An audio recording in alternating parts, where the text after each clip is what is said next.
आया गया है कि 4,32,000 वर्षों का कलयुग है, जबकि अभी तक कलयुग के केवल 5,122 वर्ष ही पूरे हुए हैं। कलयुग के इतने से कम वर्षों में ही ऐसा लगता है कि जैसे पाप अपनी चरम सीमा पर पहुंच चुके हैं, जबकि यह युग 4,32,000 मानव वर्षों का है। आधुनिक काल गणना के हिसाब से देखा जाए तो कलयुग का प्रारंभ 3,102 ईसा पूर्व से हुआ था, जब 5 ग्रह मंगल, बुध, शुक्र, बृहस्पति और शनि मेष राशि पर 0 डिग्री पर हो गए थे। विद्वानों का मत है कि अब तक कलयुग के 3,102 + 2,024 5,126 वर्ष बीत चुके हैं और अभी कलयुग का प्रथम चरण ही चल रहा है, यानी कलयुग की अभी बहुत अवधि बाकी है। कलयुग से पहले 3 युग बीत चुके हैं, जिसमें पहला युग सतयुग था। इस युग में भगवान विष्णु ने मत्स्य और नरसिंह के रूप में अवतार लिया। इसके बाद त्रेतायुग प्रारंभ हुआ, जिसमें भगवान विष्णु ने श्री राम के रूप में जन्म लिया। वह तीसरे युग द्वापर युग में भगवान विष्णु ने श्री कृष्ण के रूप में जन्म लिया और चौथे युग कलयुग में भगवान विष्णु कल्कि के रूप में जन्म लेंगे। अब आइए जानते हैं कलयुग का वह सच जो अब तक आप नहीं जानते हैं। नंबर 1, कलयुग में मनुष्य धर्म का पालन नहीं करेगा और धार्मिक पुस्तकों का आदर भी नहीं करेगा। उसका आचरण नष्ट हो जाएगा और वह वेदों की पालन नहीं करेगा। सभी मनुष्यों में धर्म सत्यता की कमी हो जाएगी। नंबर 2, इस युग में ब्राह्मण भी केवल नाम मात्र रह जाएंगे। वह केवल धन कमाने के लक्ष्य को लेकर अपनी जिंदगी व्यतीत करेंगे और उनमें छल की भावना उत्पन्न हो जाएगी। उस समय पाखंड की अधिकता और अधर्म की वृद्धि होने से लोगों की आयु कम होती चली जाएगी। ब्रह्मचारी लोग वेदों में कहे गए व्रत का पालन किए बिना ही वेदाध्यापन करेंगे। गृहस्थ पुरुष न तो हवन करेंगे न ही सत्पात्र को उचित दान देंगे। वनों में रहने वाले वन के कंदमूल आदि से निर्वाह न करके ग्रामीण आहार का संग्रह करेंगे और सन्यासी भी मित्र आदि के स्नेह बंधन में बंधे रहेंगे। नंबर 3, कलयुग का वर्णन करते हुए श्री कृष्ण कहते हैं कि कलयुग में ऐसे लोगों का राज्य होगा जो दोनों ओर से शोषण करेंगे, बोलेंगे कुछ और करेंगे कुछ, मन में कुछ और कर्म में कुछ। लोग एक एक पैसे के लिए दूसरों का बुरा करने से भी नहीं कतराएंगे। ऐसे ही लोगों का राज्य होगा। इसी प्रकार कलयुग में ऐसे लोग रहेंगे जो बड़े ज्ञानी और ध्यानी कहलाएंगे। जो शील और सदाचार से भ्रष्ट है, ऐसे लोग सुखी रहेंगे। वे ज्ञान की चर्चा तो करेंगे लेकिन उनके आचरण राक्षसी होंगे और ब्राह्मण चंडाल हो जाएंगे। बड़े पंडित और विद्वान कहलाएंगे किंतु वे यही देखते रहेंगे कि कौन सा मनुष्य मरे और हमारे नाम से संपत्ति या पद कर जाए। नंबर 4, पुत्रः पितृवधम कृत्वा पिता पुत्रवधं तथा निरुद्वेगो वृहद्वादी न निंदामुपल्प्स्यते म्लेच्छीभूतं जगत सर्व भविष्यति न संशयः हस्तो हस्तं परिमुषेद युगान्ते समुपस्थिते।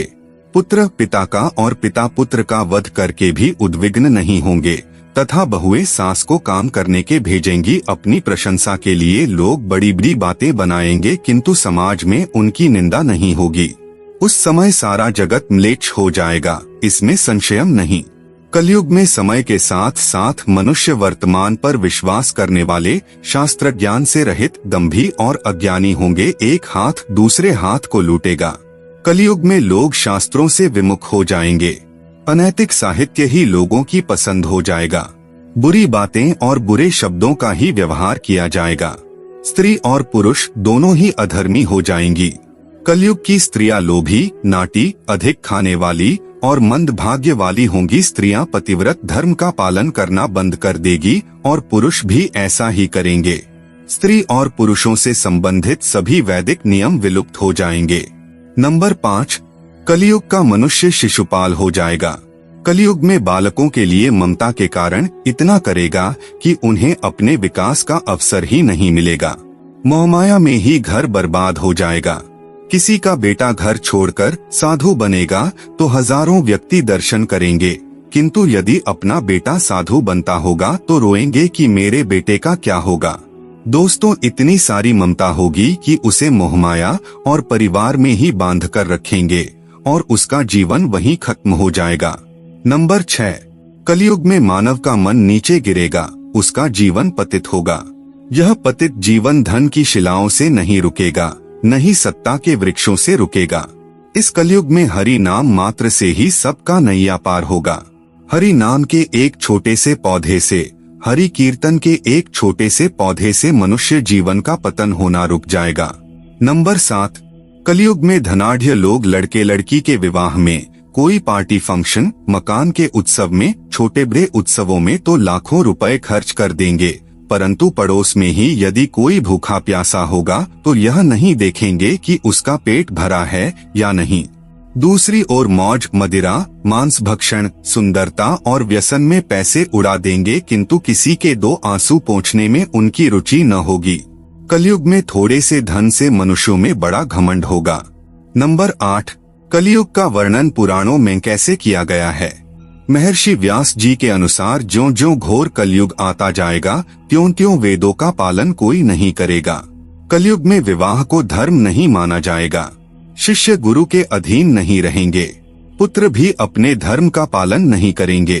कोई किसी कुल में पैदा ही क्यों न हुआ, जो बलवान होगा वही कलयुग में सबका स्वामी होगा।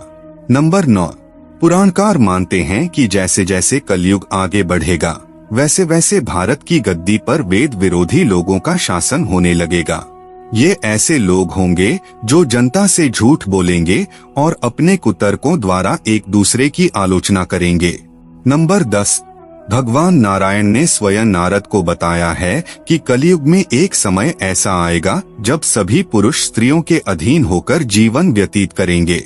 हर घर में पत्नी ही पति पर राज करेगी। पतियों को डांटपट सुनना पड़ेगी। पुरुषों की हालत नौकरों के समान हो जाएगी।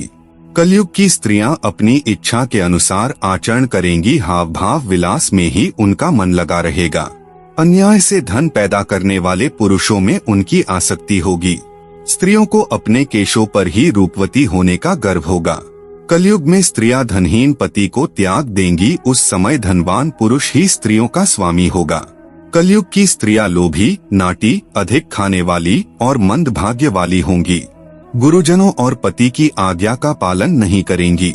सबको धन की ही अभिलाषा होगी।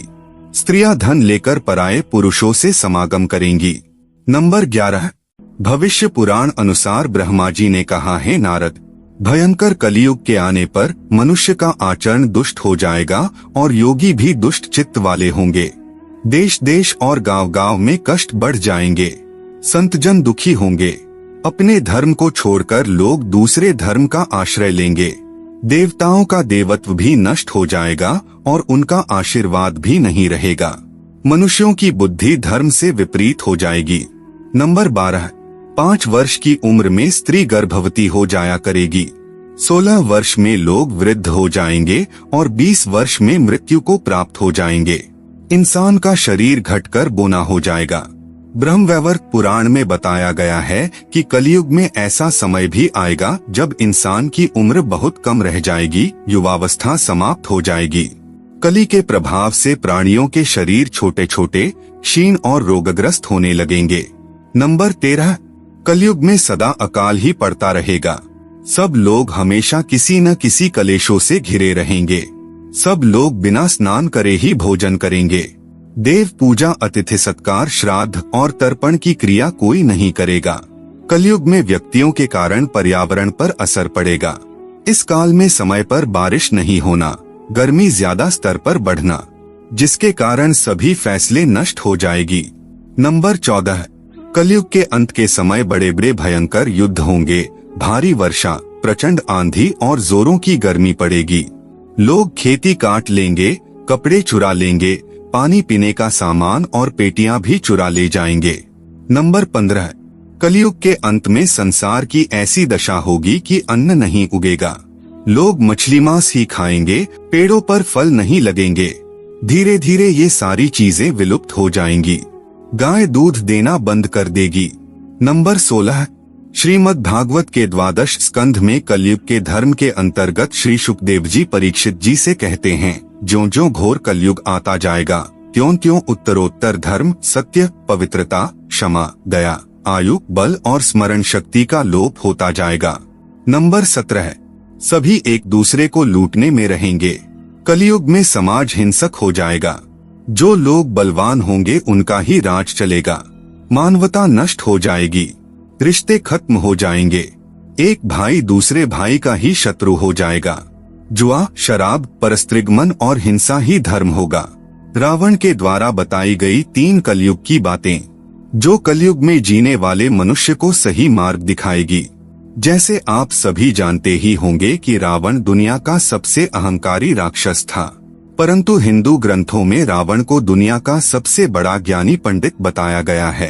अपने जीवन के अंदर जो भी शुभ कार्य है उसे जल्द से जल्द संपन्न कर लेना चाहिए, और रावण बताते हैं कि जो अशुभ कार्य है उसे जितना अधिक देरी हो उसे उतना ही टालना चाहिए, नहीं तो उस व्यक्ति को अपने जीवन में पछताना पड़ेगा। नंबर 2, रावण ने यह भी बताया था कि कलयुग में कभी भी शत्रु को खुद से छोटा नहीं समझना चाहिए। यह अहंकार की निशानी बताई गई है। रावण ने इस उदाहरण के द्वारा खुद को बताया है कि मैंने वानर सेना को छोटा समझा और यह मेरे जीवन की सबसे बड़ी गलती थी।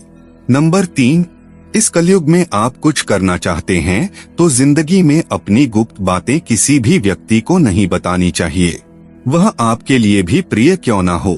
रावण ने इस बात का उदाहरण देते हुए कहा था कि मैं अपने राज विभीषण को बताता हूँ, लेकिन आज मैं विनाश के मुख पर खड़ा हूँ। कलयुग में सुख समृद्धि और धन संपत्ति के लिए, मानव के हित के लिए श्री कृष्ण ने कुछ बात बताया है। नंबर 1, कलयुग में सत्य पर असत्य इतना हावी होने लगा है कि सत्य और असत्य का पता लगाना किसी भी इंसान के लिए बेहद मुश्किल हो गया है। किसी भी व्यक्ति की बातों से यह अंदाजा नहीं लगाया जा सकता कि वो सच बोल रहा है या झूठ। इसलिए भगवान श्री कृष्ण ने कहा है कि जो व्यक्ति कलयुग में हमेशा सत्य के मार्ग पर चलेगा उसका जीवन आसान हो जाएगा।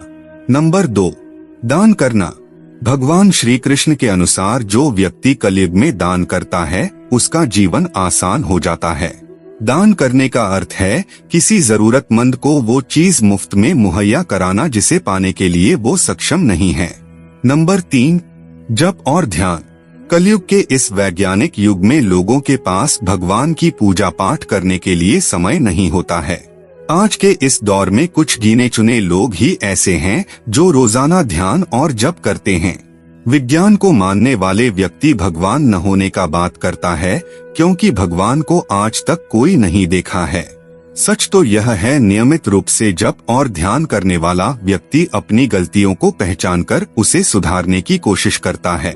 नंबर 4, आत्मसंयम रखना।